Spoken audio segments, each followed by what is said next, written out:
Such are the primary principles of the written word, shadow of that spoken logos which created the world.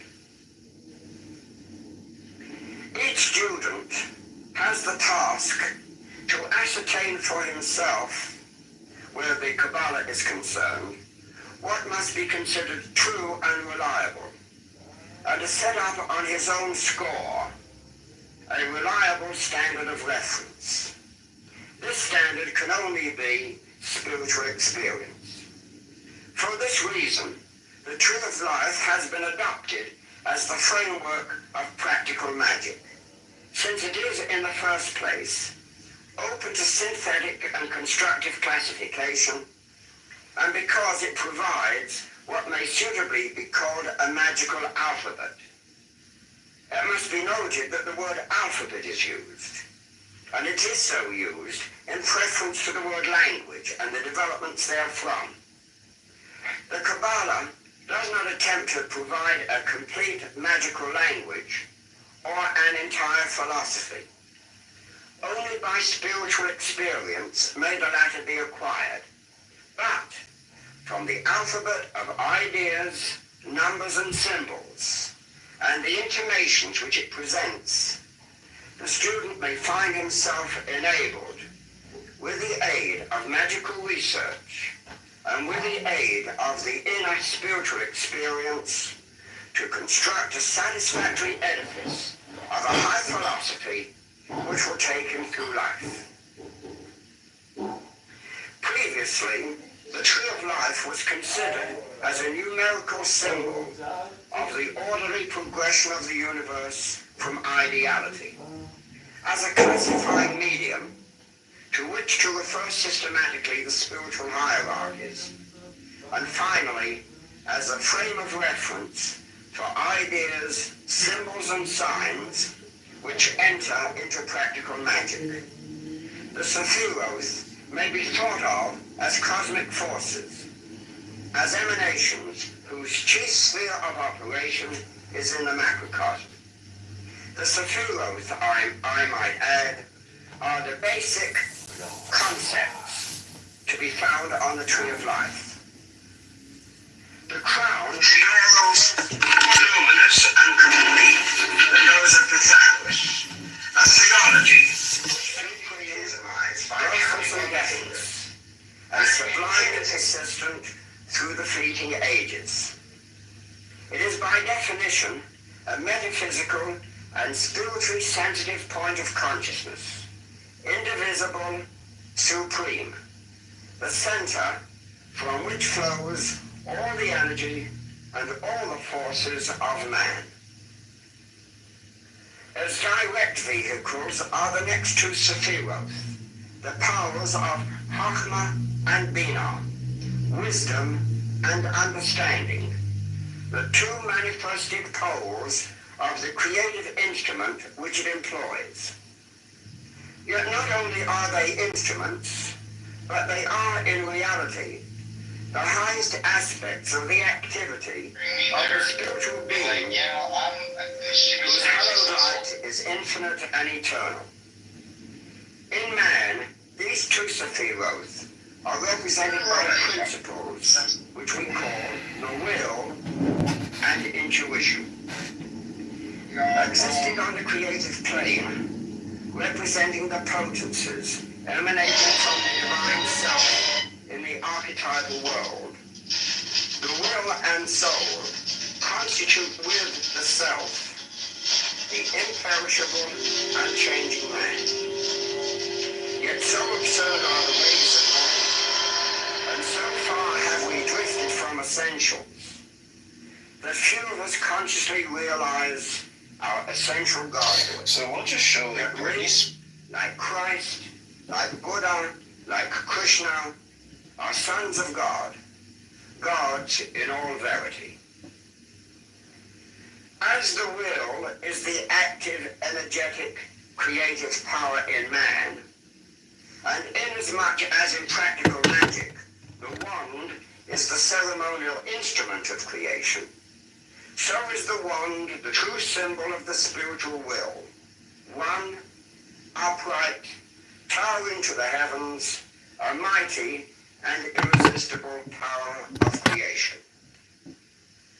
The intuition, being in opposition to will on the tree, is feminine and passive, representing the true spiritual vision of the soul or imagination.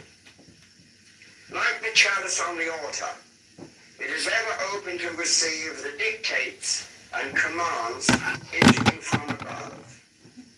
To it also is referred the spiritualized imagination, which,